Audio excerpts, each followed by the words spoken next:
And there it is. Good evening, everyone, and welcome to the Four Horsemen podcast. My name is Mike, and I will be your host this evening for the Four Horsemen, and my co-pilot with me, as always, the Livingston Man.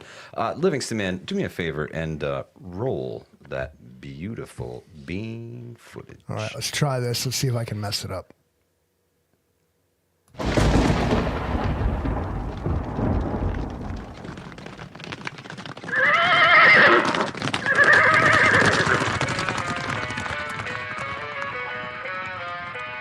Apocalypse style, four horsemen riding dirty. Death on my left, keep the Glock sturdy. Standing in the kitchen, hunger like a beast. War paint ready, unleash the inner beast. Pestilence drop, spread fear in the streets. Disease hit the block, no dot can compete. Horseman information, skies turning black. Future looking bleak, no turning back. Four horsemen riding on the edge of night. Chaos in the wake, no end in sight. Four horsemen bringing dark to the light. End days marching, get ready for the fright.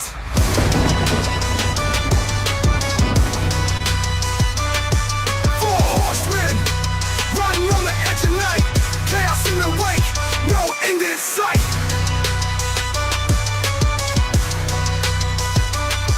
Four horsemen bringing dark to the light. End days marching, get ready for the fight.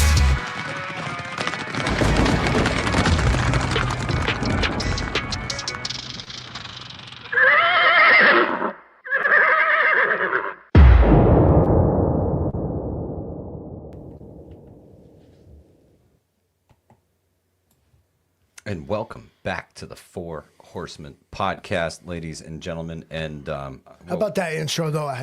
oh It man, gets it was me riled up, bro. every I'm time, like ready to every jump out time. the seat. Yeah, man, ready to go, ready to go. So, let no further no ado. further ado. Again, this is a very special Four Horsemen podcast.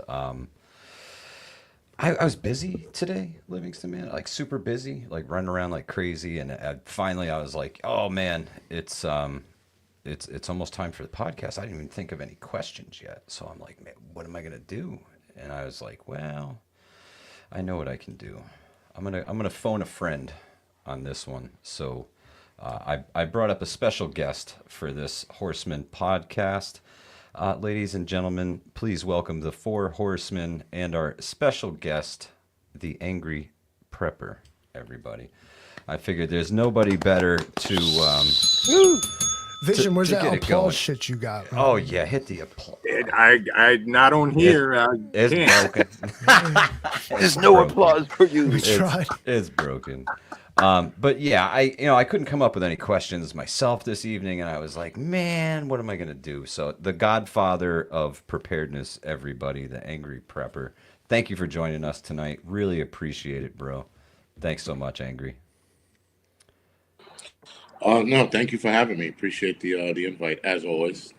No problem, bro. No problem, man. Excited for you to be here, and really looking forward to what kind of questions you have for the horsemen this evening. I gave you a little hint of what we do around here. We kind of, just throw out the scenarios and the questions, preparedness-based stuff, and what would yous and what have yous. And we kind of round robin it, and everybody gets a stab at answering the question in their own way, and nobody has any prior knowledge of any of these questions, so it's all off the cuff, and I think it makes it more organic for the audience. You know what I mean? That's good. Makes sense. Yeah. So you are on the hot seat tonight as the questionnaire, my friend, because I didn't do my due diligence today. So I asked Jason if he would come on and be the questionnaire of the evening. So what do you got for us tonight, brother? As far as asking questions, Yeah, you're the moderator here. Yeah, you're kind of you're the work host. me with You're the the host moderator? without the host. Yeah. Yeah, you're like Anderson Cooper right now, bro. Hey, now. This is the great Prepper debate Yeah, right and now. you can choose whoever you want to start the round robin for the answers. I'm gonna push buttons and see what happens. All right, go for it. What I want to do is this. There you go. That's it. There we go. All right, I got. Okay, I know how. I'm gonna do Okay, this so now. whenever Perfect. you're the big screen, we call you the big head. So That's last right, week, yeah. I think Vision was the big head. I was the big head the week before. So What All I'm right. going to try to do is whoever's talking, I'm going to make them the big head. So, All right, cool. all right, yeah. Cool. See Sounds if That makes Holly, that makes sense. That's gonna get All right, confusing as so- shit. Interestingly enough, this question came about. I think I was watching a movie, and I wondered if I ended up in this situation, what exactly I would do. And being that things are getting a lot closer to reality as far as prepping goes, and having to probably actually survive off of our preps or our farm or whatever it is, how far would you go to sustain the survival of your family? So, would you rob somebody, off somebody, or befriend a person and then stab them back for their supplies? Now, keep in mind, there's only enough supplies for, let's say, 4 people, and there's exactly 4 people in their family. This other guy is by himself or has a family as well. How far are you willing to go? Or you're just going to walk away from the whole situation altogether? Ooh. Well, Pete, you're on top, man. You should probably hit this I was one about first. to say I'm under the ducks, so I'm the Yeah. the duck that's- answerer. That's it. Or the goose, whatever he is with his headset. Damn, Jason, that's one of those questions. Are you going to be Nick Grime or Negan? Right? I guess under the right circumstances, one could be either. If somebody had done harm to my family, I could see someone losing their marbles. I think it would be a question of, what are the greater circumstances? Shoot, we could. That's a hell of a rabbit hole. I would try to avoid conflict and violence if to the point I have no choice, largely because it's costly, and 2, it attracts a lot of attention. Even if you think you're quiet, sometimes violence or this behavior is not, and then you could invite another problem. Wow, that's a tough one. I guess you'd have to sit down and really think what other resources are there, where else could you go, and then decide, I guess, value of who it is. I would be honest in saying if I had to choose between a family member and a stranger, it'd be the family member. I'm just being honest. Again, I asked that question because I forgot what I was watching, and it sort of touched on it, but like being not in a fantasy realm, right? So a lot of us have this fantasy idea that we could kumbaya our way into things and out of things, and it just doesn't work, right? Movies set the bad example of that, trying to like for example, Negan in The Walking Dead. Now he's like their buddy and shit, helping them out and doing the good thing. And it doesn't always work out that way, right? And so when you have to face actual consequences of your actions, which would be something in regards to what do you do in that situation? Are you going to choose your family and make sure they survive? Or are you going to let this person live their life and then try to look for something else? And in reality, that's a hard choice. Yeah. Because we none of us are there, right now. We're in this nice, still power, food, water. Your farm's still squared away. No one's attacking your home or your homestead.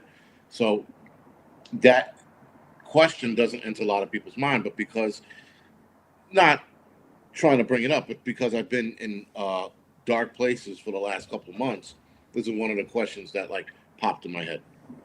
That's a good question. Well, you think about the Negan character, he actually was kind of a dumbass until something happened that cost him the life of someone he loved. And then he became the Negan everyone knew. If you remember that scenario played out, he tried to do the nice thing and he paid for it. He lost his wife or his daughter or something, and then he lost his marbles. All right. Yeah. So, and that's kind of why I made that reference when you think about it, because given the right motivations, otherwise good people can come unglued. 100%. Especially when it involves family. I think that's a big one, Vision, you want to take the next stab at the same question, my friend? Absolutely, absolutely. First of all, that is an amazing question. My gut tells me, because it does not only involve me but my family, I'm gonna walk away from that person, because like Pete said, if I have to do harm to this person, it could attract others, which could make the problem even bigger. And I'm gonna try to avoid any so-called air quote conflict as much as possible. First of all, as we all know, if for some reason we run out of food or whatever resources, we've had an epic fail in our preparedness. And not saying that it couldn't happen or it wouldn't happen, but we need to be thinking long term. How do we become self-sustainable? Do I have enough seeds that we can grow our own vegetables and all of that? Do I have enough connections within the community to where we could trade for protein or beef or whatever? But to answer that question, I'm going to try to avoid it at all cost. Unless my back is against the wall, then I'm going to do what needs to be done to make sure my family is fed. I hope that answered the question. That's a good answer. Tough decision, but I'm gonna back away until my back's at the wall, and then it's gonna be, as my favorite prophet Alonzo Harris said, player to player, pimp to pimp.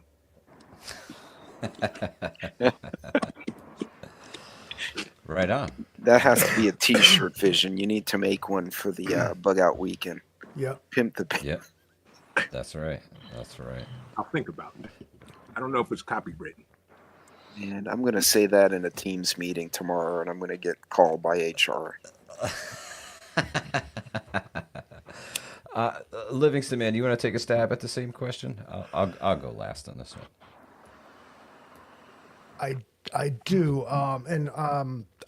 This question got me smoking, bro. I'm like, well, and I'm what I'm trying to lean on is like the Walking Dead references and the sort of character archetype thing that was described here. Like, you're either Glenn or you're Negan, bro. Which one? And like, people get that when you say that. And I think, like, to just come right out with it is that everybody thinks they're going to be Negan and everybody going to end up Glenn. That being said, that stuff's not real. These character archetypes are based in some sort of, legend of, not real people, but there's a moral to their character, right? Yeah. You feel me? Please do not base your preps and your that sort of thing off of what you think Hollywood and what you saw on TV. Yeah. I feel like that disclaimer is necessary, but had me thinking. So who am I? Am I pissed off or am I pissed on? It's easy for everybody to be like, yo, I'm gonna go gangster, bro. I don't give a fuck, bro. I'll rob fucking pregnant women, bro. Yeah. But then you won't do it because, now there are some people, I like to think myself included, where I'm thinking about, yo, would I rob? When Angry said, would you rob somebody? Would you steal? Would you off somebody? Would you act like their friend, make an alliance of convenience with somebody? And I'm like, it's easy to be like, you ain't caught me hungry yet, so you don't know what I'm capable of. But at the same time, those moral questions will really eat at you depending on your mindset. Because to some people, that's just wrong to do that. And the worst mistake you can make is think that that's wrong to everyone. Because some people never compare another person to your moral code. Some people will off you, rob you, steal from you, and do worse, and not care. Just because you do doesn't matter. Well said, Livingston, man. Well said. So are you? What's your take in the end here? Are you gonna do what you got to do, or? I suppose that's what I should say, right? Right. But can I say that? You just don't know, Well, man. Yeah, it's in the hypothetical, brother. I mean, Oh 'cause yeah. none Oh of us yeah. are, as Jason pointed out, none of us are there, Exactly. and Exactly. it could be So something totally different. We just don't know. why I love these conversations is we like often play the hypotheticals. We just, we play pretend here, like, what if this? And like, just try to, come to, like, I was sitting here sweating about this question because I was like, man, I didn't want to say some fucking dumb clown Livingston man shit. I actually wanted to say something, and boy, I think the answer I gave is really the only one I can, is that, you might be surprised not only at others but yourself when the time comes, and it really might not be what you thought. Yeah. Yeah. Very true. Well said, Livingston man. My take on it is I want to avoid people as much as possible. Okay, Man. can I? Also, I should have started off with I want to avoid. I don't want interaction with anyone or thing. Yeah. But- yeah. My whole thing is avoid. If I see people, I already fucked up. I don't even want them to see me. Camouflage and stealth, move at night. Out in the public, I don't want to interact with people. So I'm going to shy away from everybody because in that kind of situation, everybody's a danger. And if you're already hungry and scared and concerned that you might have to do something to feed your family, I am going to keep moving until I can forage for food or fish for food or, find something for the family to eat to keep them fed. Hopefully stumble across a farm. Thank God we're in the Hudson Valley here. So, I try to keep planning for the future. I don't want to have conflict because, like Pete said, that's nothing but trouble, man. It's going to attract more attention. Everything's loud, especially if you're discharging a firearm. Forget about it. Now the stealth is out the window. It's, I think, avoiding the whole thing is probably my go-to, in all honesty. I don't want that confrontation at all. Yeah, and the thing is, it makes perfect sense, for a lot of people. But it's weird because I thought about the question, I thought about it in depth, right? That's why I brought it up, and I'm like, I would almost know that I'm not gonna, attack somebody's farm and and do the things that need to be done to make sure my family's fed. I don't think I have the balls to do that to someone who could be nice. Now, if Yeah. they were asshole savages or gang members, that goes without saying. I'm not even going to Yep. give it. I'm not going to give it I any agree thought, with that.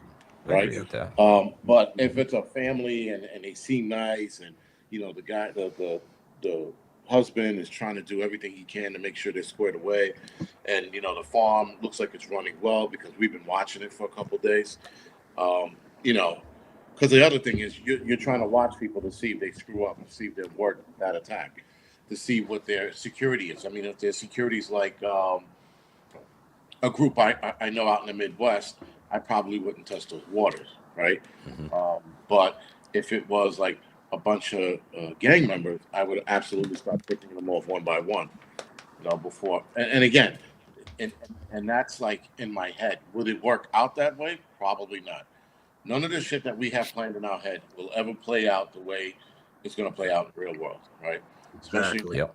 a prepper scenario. I mean, like we thought, the Mr. 19 event was going to be this like end all be all for us, and it played out way different than we thought. The government was screwing with us for the most part. So it's little things like that I always think about, and how would I handle it? And it sucks watching somebody starve or whatever it is. I mean, none of us have actually seen it, but we've seen variations of it. Especially if your kids get hurt or heartbroken or whatever it is, you see that variation. You don't want to ever see that again. So I can see some people going the distance. The other thing is, some people will use my kid is hungry as a shield for the shit that they really want to do. Well said. Well said. Right. Yeah. See, Exactly. just like, again, just because your moral code says that you would act a certain way, you can never like imprint that onto another person. People, and you see it every day, and you know it. That people blow your mind with the stuff they're capable of, man, and not really feel bad about it. And that's not a mindset to aspire to. Okay, you cannot succumb to that. Like, well, then if the world feels nothing, then I won't either. Because the opposite of this question is like, what if everybody like acted right? Like, what if like we were to put that moral code above, because then we could all put it together. And like, there's no like crime and crime in general is essentially caused by poverty. Someone lacks something they want. But then, of course, you get into like upper, like white collar crime where like these motherfuckers just have too much and still committing two crimes. But it's extremes on either end. The people committing crimes either have too much and are power drunk, or don't have enough and are just trying to survive. So many original crime, like they'd cut your hand off for stealing bread.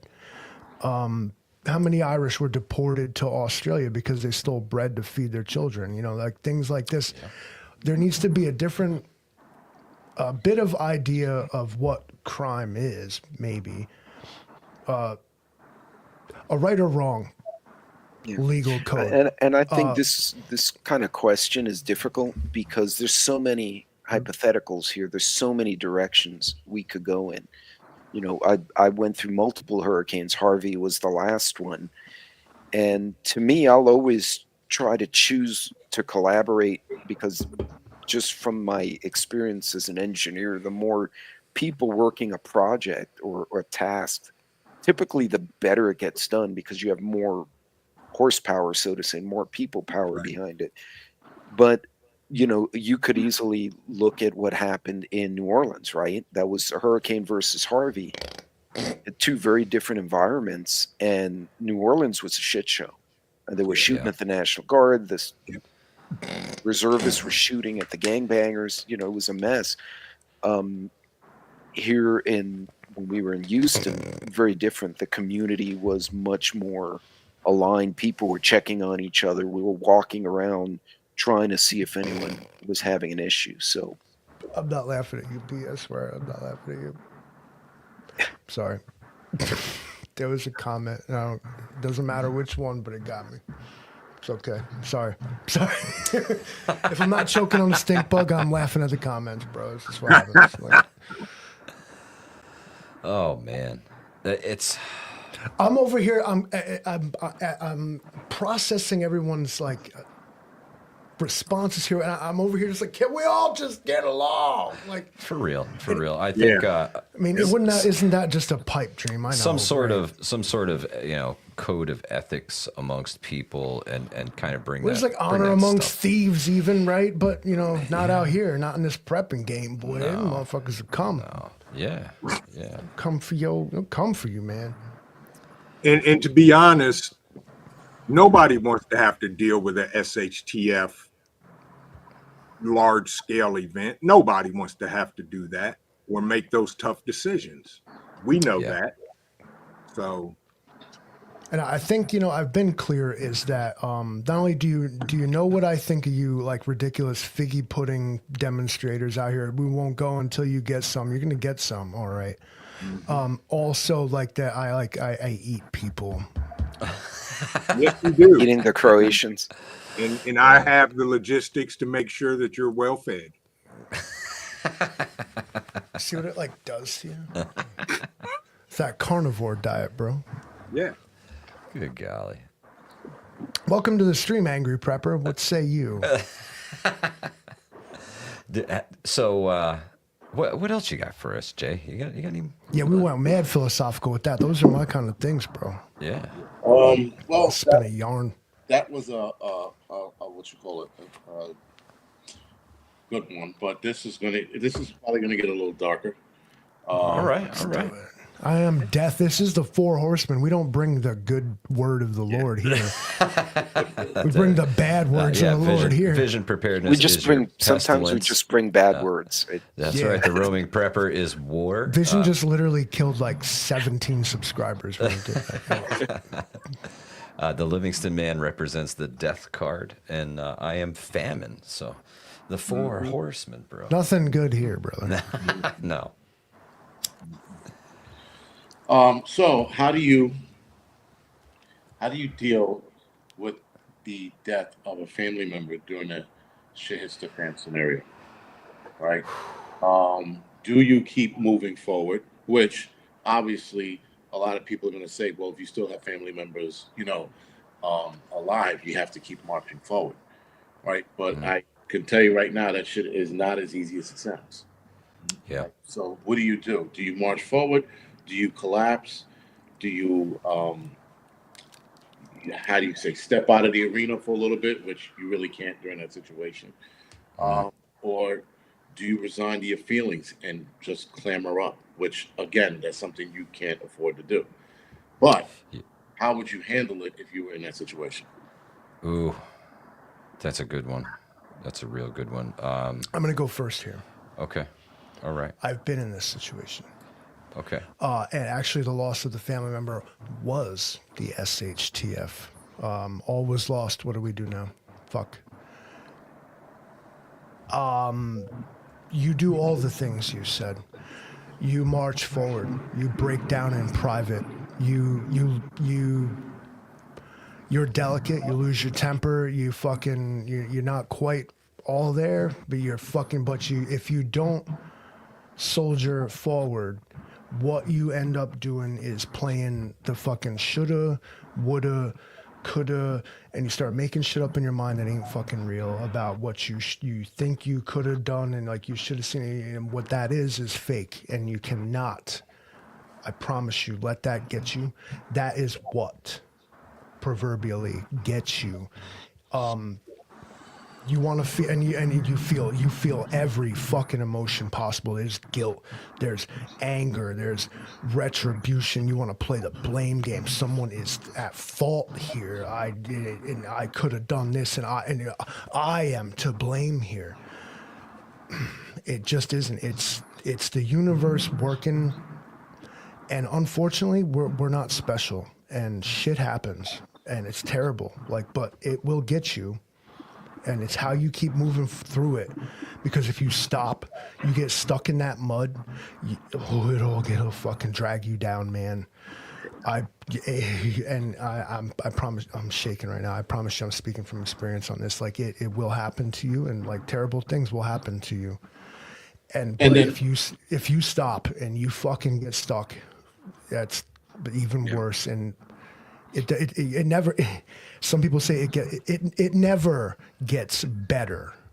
It gets easier to deal with, and even accepting that makes you feel guilty. But it just is what it is. So somebody just said, I think it's Trev Terror, if I said it right. He was like, accept it. Again, easier said than done, right? Yeah. And here's the catch. I lost my nephew 7 years ago now, maybe 8 years ago, 8 years ago. And that was rough. And I was rough watching my sister go through it, right?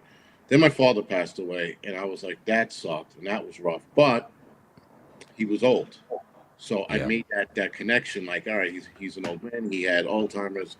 But then when you lose a close family member, like a kid, that's an entirely different ballgame that I'm learning as I go along, how bad it is. And it's not, Trev Terra saying, just move forward. It isn't that easy. And if you never walked in that, listen, I've watched people before, lose their kid, and you can see that pain, but you don't know that pain until you experience it. And, I say, like, from the bottom of my heart, I hope no one ever has to experience that. At least anybody I know, But it's not as easy as you think, I mean, granted, listen, some people are stronger than others,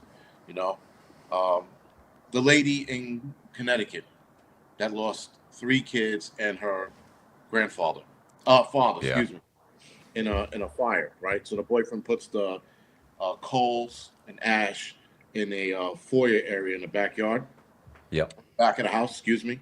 I guess you guys call it a sunroom or some shit like that. Yeah. Mudroom. Three Say again? season room. Mudroom or 3 season room. Right. Three And seasons. so he puts it back there, and obviously the house catches fire from that, right? And Yeah. so the 3 girls perish, and then the father perishes as well. This lady lost 3 kids and her father in one shot, Oh, Yeah. right? Fast forward a year from that, she's in fucking Taiwan or some shit like that. Like helping out kids there. I think she was like a doctor or a nurse or something like that. And she's out there helping out. And like I don't know why they were looking for her, but they found her. And they sort of did an article on her. I don't think she wanted to answer any questions, but you could see that pain on her face. And that was like a year or 2 later, and she's marching on so that she doesn't do anything stupid. But when you are in a stressful environment and you are talking about, whatever's going on around you, whatever the hell that might be, right? Nuclear event or some bad pandemic, whatever it is, and you're watching people pass away and die, and the stress is building around you already, then you lose a loved one. How do you tackle all of that, right? And it's sort of a shitty question because you're not going to know until you're there, right? And you're not going to know until you have the compounding stress build up. Yeah. So, you either fuck it or you just continue to deal with it the best you can. absolutely. I think that even in like the hardest, darkest times, like, there's the sun is gonna rise tomorrow, proverbially. I know it sounds corny as fuck, man, but it's that like that's like I'm an optimistic pessimist. All right, I'm like, yeah, I'll fucking go jump in traffic tomorrow. But then, you know what's gonna happen? Like Ed McMahon gonna show up with that $15 million check at the doorstep on some Publishers Clearinghouse bullshit. And I had to be impatient. I don't get that. It's how I'm like the glass is like being filled like. You cling to something that keeps you going through something like that, and because it's all you have. I've seen it too. Like somebody talked about working in nursing homes. One of my first jobs was working in a nursing home, and there was a married couple that managed to get themselves a room together at the nursing home. They lived at the nursing home together. She passed away. The old man was fucking broken, done. He lived another 3 days. And he left too, is how that kind of thing works. So yeah, his time was already had come. Now what we're talking about is people our age, not in a nursing home, not on deathbed, out there living our lives, and this happens to you. Yeah. Plot twist, it will. And there's no easy way around it. I mean, like somebody else said, it's easier said than done. Yeah, I can sit here and fucking wax poetic about how to deal with grief, but really there ain't no rules to it. There's no set fucking manual. No one can tell you how it's going to play out for you, but all you can do is just like I said before, is just don't get stuck in it. That's a good one. And I guess I'll jump in and as tragic as that is, my answer is short. You do the best you can Well said. and keep moving. Does that mean you forget about it? You'll never forget about it. You just do the best you can and keep living. That's all we can do.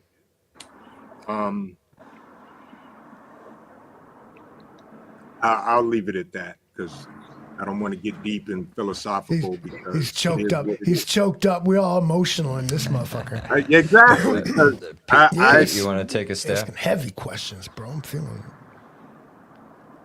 This is the most emo survival prepping fucking panel survival I've ever prepping. seen. Like, But It's the hard questions, man. It's the it- hard it- questions. I mean, I think of my dad every day. In one way, I'll say things and I'll be, holy cow, I learned that from him, But again, like Jason said, my dad was older and he didn't take care of himself. So, you know, you can kind of, I guess you rationalize, but it never goes away. And it shouldn't, because we're not psychopaths. We're not sociopaths. There will always be a part of that person living on with us, wherever they may be. But again, I guess just the way I was raised, I'm like, somebody else may need me. You know what I mean? There might be someone else who they're on the other end. You know what I mean? There might be a kid who lost his parents or her parents, and there might be a family who needs someone to help with whatever, the damn cattle.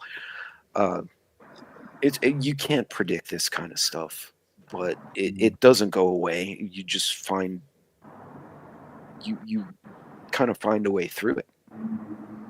But yeah, it doesn't leave because, like I said, we're not sociopaths. Like we feel, Yeah. and it's hard to say. Again, if something happened, but I had like my granddaughter there, well, you would redirect, right? Like, well, now more's on me for her. But it's so hard. Like they're so open-ended, and it can go in so many ways. But yeah, it's absolutely, like Trent said, you do the best you can, and it goes with you, and it becomes part of who you are. But it also can become the fuel you need to get through other things. I don't know if that makes sense. Whereas, No, it makes sense. It makes sense. It's just a question I ask so that people think about it. You know, like Trevor's on here. You just deal with it. I wish it was that easy, Trevor. Trev, Talk about easier said than done. Have you tried just dealing with it? Yes. Yeah, I fucking have, bro. Yeah. I'm still trying. Yeah, whatever. Like he's like, oh, you just got to move through it.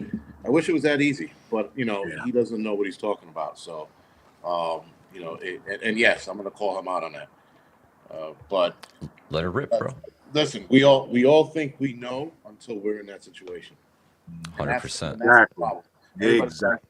Everybody's like, oh, you know what? You just deal with it, and then when it happens to you, you're like, fuck, what do I do? Yeah. You know, again, like your parents, we all know our parents are gonna pass away or have passed away, because that's just the cycle of shit, right? But when you lose a nephew at 30 or a son at 27, you're like, what the fuck now? You know? And so everything you thought you knew goes right out of the fucking window, you know? And you do everything in your power not to chase it out of that fucking window either. You have to come up with, you know, a better way. And I did come up with a solution, but again, that's my personal shit. But you know, everybody, again, just there's always a couple people. They're like, you just deal with it, bro. I'm like, shit, man. And again, I wish it was that easy. I wish it was that easy than just dealing with it, because it really isn't. And again, I'm thinking about it from this angle right now, where everything is nice. You know, like we have, again, power, law and order, you know, with food on the table, we're still working. But when you are compounding stress upon stress upon stress, where the fuck you think? For example, on the road, the wife. Yeah. A perfect example. They were doing good. They had the baby. They were doing good. The fucking stress started piling up on top of the wife. And what does she do? Walks out into the cold. They thought, or rather, both of them thought that they were going to fucking be able to get through this, weather that storm, as people say. And she didn't. Her mind flipped, and before you know it, she went and offed herself, you know? And I think the most brutal way possible, freezing to death. Nobody wants to die cold. But nonetheless, you know, she did. I forgot about that part of the movie, man. Yeah, at the very beginning. Yeah, all right. Yeah. And so I thought that was interesting because you saw her decline, you know, happen. Yeah. Like, you know, at first they were all like, you know, cheery, and then you just started seeing her, but his, what you call it, didn't break. You know, and then he was focused on the boy. Now, you know, lucky for me, I have like 4 other kids, so I have to focus on them. I don't make it about me, but if again we were in that end of the world situation, what the fuck and how would we deal with that? You know? Yeah, that's a super tough topic for anyone, honestly. You know, you're talking about without rule of law, total grid down, disaster. Just imagine everything that you know and love and care about is already turned upside down, and then the unthinkable happens there. I got to be honest, man. I ain't built for that shit, bro. I am gonna fucking crumble like like a cheap suit, and I'm gonna need some time. So hopefully it's a situation where I'm not alone, because I think even having something else to focus on that's emotionally that would fucking crush me. That would crush me. I am a guy who wears my heart on my sleeve for the most part. I mean, there's a tough, gritty exterior, but I'm a fucking softy, man. I'm a fucking softy. I love people. I love life. I love everything, man. And I want to be there to help and support. And that shit would fucking destroy me. So I think my honest answer would be I'm gonna fucking crumble. And I really fucking hope that I've built a good enough community that the people around me can pick shit up and drag me along the way for a bit, because I am going to be absolutely and totally fucking useless for quite some fucking time. 100%. And I'm with you, and I'll share an actual event that happened in my family last year, Bug Out Weekend, the day of. My son calls me that morning as I'm on my way. His mom passed away, my ex-wife, and we were on very good terms. She had cancer and so forth and so on. And he called me, and I could tell in his voice what happened. And he was at school in college, and which happened to be the direction I was going to get to the Bug Out Weekend. I said, okay, here's what I'm going to do. He had finals. I said, take your finals. I will come get you and take you home, and then I'll come back. You be with the family, your sister, and I will be back. And I told the crew at the Bug Out Weekend, I got to go. Told him what happened. I got to go get my son. I got to take him home. Y'all need to hold this down. I'll be back. And that's exactly what happened. You know, you were in that mode of, like Jason said, I got other people that are dependent on me, even though it wasn't a child, but a child's parent. So I was focused on him and my daughter, got him home, checked on her, talked to a couple other family members, said, I'll be back. I got to get there. And came back and I grieved in my private time. Yeah. And I had to make sure the event went off flawlessly. And nobody knew except the Ohio group. And when I got home that Sunday, my wife knew. She could see it on my face, and she was like, what do you need me to do?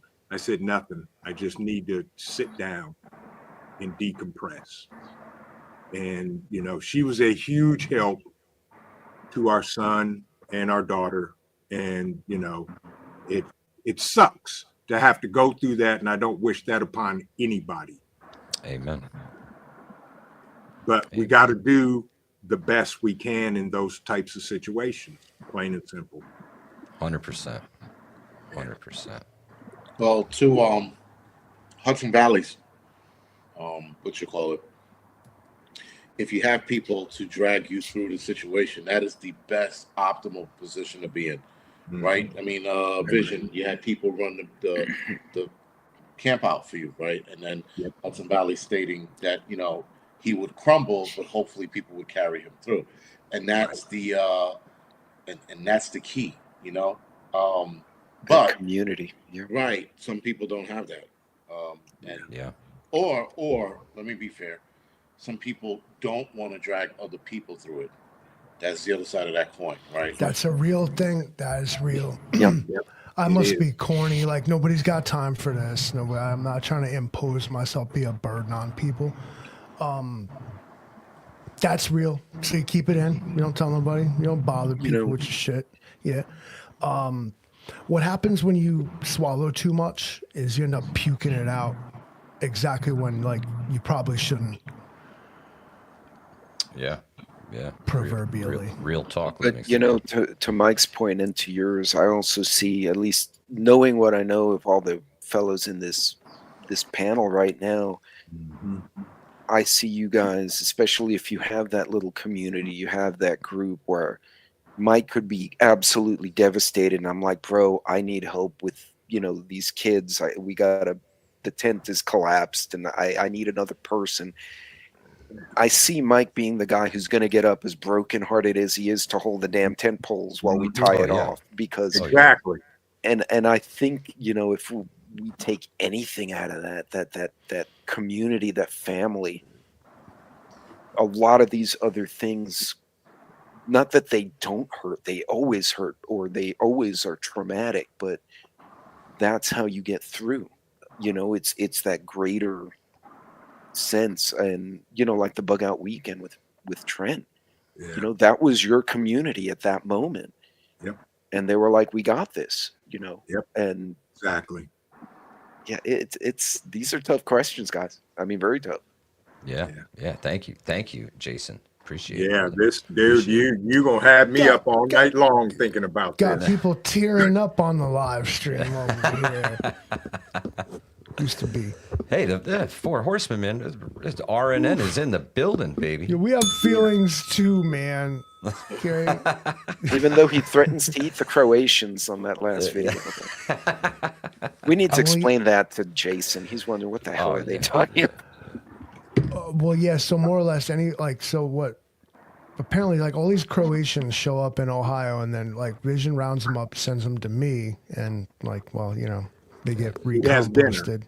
Yeah, he's putting them in the freezer. It's the circle of life. Freeze dried food for real. Yeah. I'm reading some of the comments, and some people are asking about, putting it in God's hands. And I'm gonna tell you right now, that shit don't work. I believe in God. I believe in Jesus, and giving them that burden to share with them, and then it doesn't work. You still, the human side of you, the spiritual side of you, will accept death, right? Will accept what happened, but the human side, your brain, doesn't shut off. Yeah. I think, and me personally, I think leaving it up to God alone and just be like, put your trust in Him and He'll make it all better is absolute bullshit. It doesn't. Your brain is fucking moving 1,000,000 miles a minute. And listen, I'm not trying to take away from anybody's pain or loss, but when your kid shoots himself, there's 1,000 fucking questions going through your head as to why. Like Rodney Ramsey, he goes, read the Bible, learn the steps, how it works. It doesn't work that way, Rodney. Again, it's always somebody who's talking shit who hasn't been in on that boat. It doesn't go away. I could turn to the Bible, I could turn to God, and I have my moments of clarity when I do. But but the human side still kicks in, and I'm like, shit, what if I would have did this? What if I would have did that? Right? Livingston man said the woulda, coulda, shouldas. That always kicks in, and it is not that simple. And when people try to, like Rodney Ramrod, whatever the fuck his name is, Car Ramrod. when they try to simplify shit, like Gonna ram them.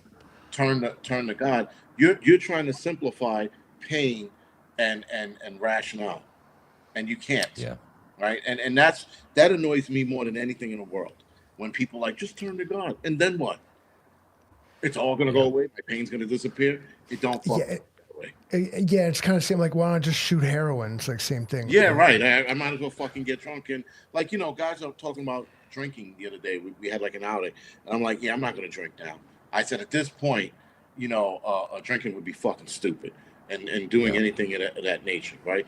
Holding myself back from beating people up because that anger is starting to seep in.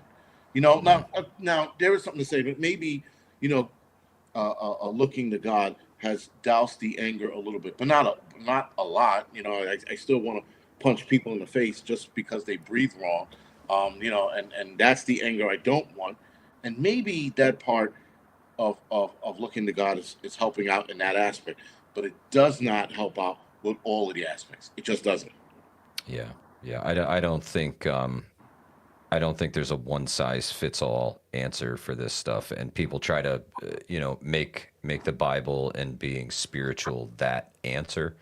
I think, like you said, Angry, I think it's probably beneficial, to give it up to a higher power a little bit, but there's, it's going to take time. It's going to take a lot of time. And I'm never going to say that those feelings are going to dull. They're probably never going to go away. It's just learning how to live with what happened, and trying to make good out of it at this point. Honestly, what good can we make come of this in the future? I started sharing the 988 on my live streams on a regular basis now because people struggle, man, and times get hard, and life is fucking real, and sometimes life fucking sucks. Yeah. And sometimes you need help. Sometimes you need somebody to talk to. So if anybody out there is struggling, you can dial 988. You can text it if you don't want to fucking talk to somebody. And they're gonna be there just to listen. They're not there to call the cops on you. They're not there to send you to the hospital. They're just there to listen and to get you whatever help that you need. And that's real, man. Everybody's got to have somebody, and like you said, Jason, not everybody has that support system. So it is something that's been put in place for people as a support system, a safety net that's out there if you need it. Well, yeah, I mean, and that's the thing. Like people like, I know I'm never going to be the same. I watched my sister go through it. I know she's never going to be the same. I watched other people go through it. So I'd already accepted that fact. I'm not sitting there going, I'm not sitting there going, oh, I hope I get is never going to get better. Never. You losing your firstborn, losing any kid, but then losing the kid to an all of a sudden situation sucks, right? And again, you can rationalize your kid being sick, and then they die a few years later from cancer or some ailment. You can rationalize, like my nephew got hit by a car. You can rationalize that because he got hit by a car, right? But when you wake up, or rather you're at work and you get a phone call that your son offed himself, you're like, a million things go through your head. And again, it goes back to the I should have did this, I should have did that, and some people are saying it's not your fault, but yeah, it's tough. It's tough not to blame yourself in any kind of situation like that, man, honestly. Right. And that's the problem. Like I think I'm trying to accept the blame and not fight it off, because I think it's worse, man, to fight off all of these things, no matter what it is, I mean, you have regret whenever you lose somebody. It doesn't, like you wish you would have spent more time. You wish you would have did this. You wish you would have did that. That always takes over whoever passed away. But when it's your son, it's a fucking million regrets. And even though you might have did the right thing your entire life raising him, there's always that fucking one or two that just not, Yep. Yep. that gets you. But again, it goes back to us dealing with this shit during a time, end of the world time, where shit is compiling, right? You're like, shit, food supply is running low. Fuck, the water is contaminated.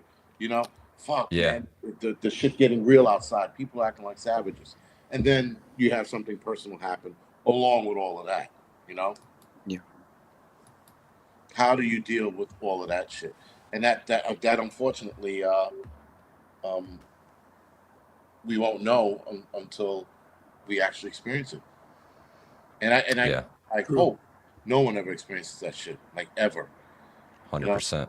Even my worst enemy, I wouldn't wish this upon. But listen, like I said, it is what it is. Again, these are the dark places and that's the other thing. You go to dark places. There people are like, you shouldn't dare. I'm fucking already there. But I'm trying not to become a psych patient. And I've watched other people that I grew up with. Two people I know. They lost their mother. Old, sick, died. One guy became a psych patient. Dude, stop fucking taking a shot. I don't want to be. I'm not that I don't. I'm not going to be that guy, Stop taking the showers. Fucking afro had shit crawling in it. Anytime he got in the elevator, you shifted to the other side. And it wasn't about like him being like crazy and going off on you. You just didn't want shit jumping off of him onto you, And so you watched him, and I watched him for years. Then I found out what happened, and I'm like, fuck. And so now again, end of the world situation. What if that happens to you? What if you lose your shit to that point? And again, these are just the questions I raise in my head, because as preppers, we all have this fantasy world that I'm probably we're negative to begin with. We're not painting a pretty picture here. No. But you have this fantasy where you're like, my preps are going to carry me through, my firearms are going to protect me, my homestead's going to keep me fed. And there's going to be death and destruction, and everything sucks, but not where I am. Exactly. It's going to be fun. How do you move forward with that? And again, a couple guys like you just do, but I tell you this much, it ain't that fucking easy, man. No. Right. And that's why, we talk about mental fortitude. But when something like that happens, not only does it test your mental fortitude, it will take it to the edge, and it's either going to make you or it's going to break you. And we that's why I say we have to do the best we can. 100%, bro. 100%. And, hearing these stories, and there's been several in the chat, that's cathartic in its own way, in my opinion. Maybe I'm wrong, but everybody misty-eyed on this live stream tonight. People sitting here red-eyed, looking like we was smoking the reefer, bro. With the shit that Donald shit. Sharing these because other people have gone through it, and again, I guess it gravitates back to that community. We are a little mag right here, even though we're separated by thousands of miles. Absolutely. And we're sharing this. There's stories in the chat. People are talking to each other in the chat saying, hey, have you done this? I live near you. And, it's one of those candle in the darkness kind of things where, because of the hurt and our sharing of these various stories, I think there's a benevolence that comes out of that. As much as there's pain, the pain never goes. It stays. But there's that benevolence that can come out of it when we talk about these tough questions. And they are tough. Oh, yeah. And there is really no right answer, honestly. Like Trent said, man, this is the stuff that will make or break you in an SHTF. And it's going to be way harder than you can imagine. That's for sure. Because like Jay said, when the stress is at a maximum and the fucking water's poisoned and the food is down to the last couple fucking crumbs, that's when the bad shit really happens, right? Because everybody knows that life likes to kick you as hard in the fucking nuts as it can when you're down. It wants to swift kick you. I mean, like Bruce Lee, fucking wah, right in the fucking balls when you are at your absolute lowest. Okay, that's kind of sounded like Kung Fu Panda, though. Oh, my bad. Well, he's got a bigger foot, so it hurt more. Plagiarism. He directly quoted the movie. Yeah, they're totally banning this live stream now. Not because of what we talked about, but because of the fucking Kung Fu Panda. Hi-ya. Yeah, man, I think that it's definitely, this is make or break shit. And Jason, I want to thank you for coming and asking the tough questions, man, and really getting in people's heads tonight, bro. I know that you've been through a lot, and sharing your experiences with us is huge, and I can only hope that it helps people. In all honesty, I hope it helps people, and I personally would encourage you to keep sharing your story and help as many people as you 100%. possibly can, my brother. Yep. I know you're kind of in the business of helping people, so it's kind of in your DNA already. So I got nothing but love for you, my brother, and thank you for coming out tonight and asking everybody the really freaking hard questions, man. Yeah. Thank you for inviting me, and sorry for turning this to a Debbie Downer episode. But Not a Debbie Downer, but a deep It's thought about damn session, time we bro. made these motherfuckers think about the worst shit in the world. That's what this live stream really should have been about the whole time. But they was letting me joke around the whole time. Well, listen, the one thing, and another reason why I brought it up is because look at what's going on in other parts of the world, right? Mainly Africa. You see the shit that's going on over there? Yeah. Like that, that's some stressful shit, Yeah. Getting killed and sexually assaulted just because your last name or you're part of another tribe, like, or a government a coup or takeover, and they got a bunch of rebels working with them, and the rebels are going bananas. I mean, like, the whole end of the world thing is not good. Movies, they touch on it, but they don't get in there. Like, The Road, I think, was as close to nitty gritty as any other movie's ever been. With the cannibalism and the cannibalism, the rough life, the dirtiness, that was it. Yeah. It hit that point. But it's not as easy as a lot of people think. You watch the Doomsday Preppers, which I hate bringing up, but a lot of people seem to think, like, I was looking back on it, a lot of people seem to think like, oh, I got everything, I'll be okay. The fuck you will. It ain't that easy, man. Yeah. Well, they say everybody's got a plan until you get punched in the mouth, right? Yeah. Right. Yeah.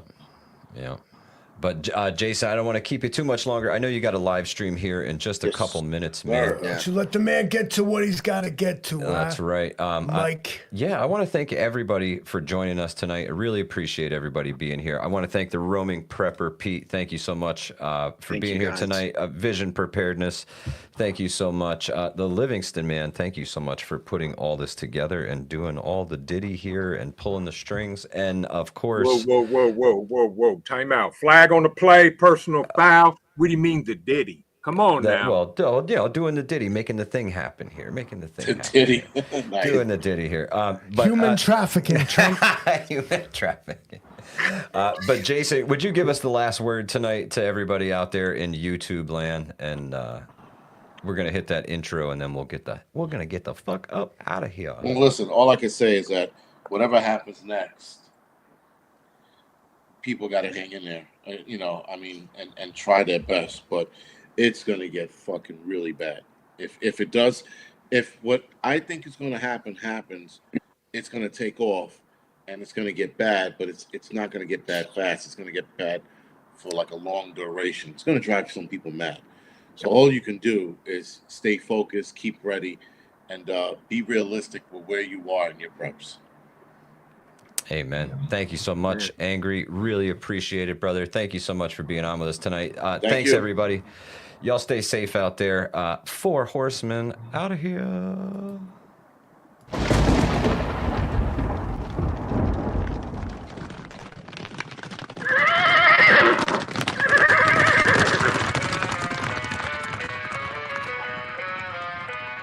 Apocalypse style, 4 horsemen riding dirty. Death on my left, keep the Glock sturdy. Standing in the kitchen, hunger like a beast. War paint ready, unleash the inner beast. Pestilence drop, spread fear in the streets. Disease hit the block, no dot can compete. Horseman information, skies turning black. Future looking bleak, no turning back. 4 horsemen riding on the edge of night. Chaos in the wake, no end in sight.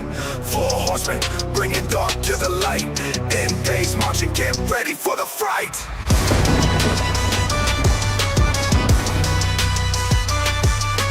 horsemen riding on the edge of night. Chaos